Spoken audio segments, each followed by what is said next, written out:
আমি এখন পেঁয়াজ আর রসুন ছুলতেছি। এটা ছোলা শেষ হলে আমি ভর্তা শুরু করে দেব।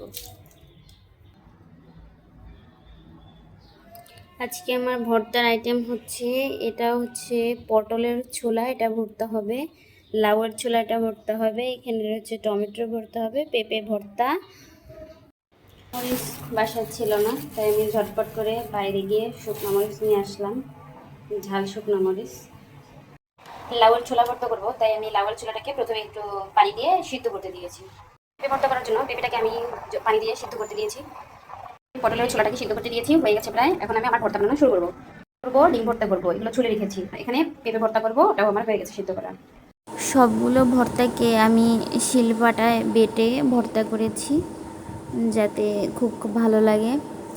এমনিতেও ব্লেন্ড করেও ভর্তা করা যায়, কিন্তু পাটায় বেটেই আমি ভর্তাটা করলাম।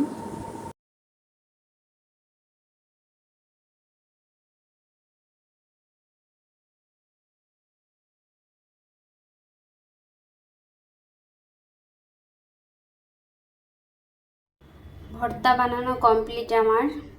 আমি বানিয়েছি পেঁপে ভর্তা, ডিম ভর্তা, টমেটো ভর্তা, পটলের ছোলা ভর্তা, আলু ভর্তা, আর হচ্ছে লাউয়ের ছোলা ভর্তা।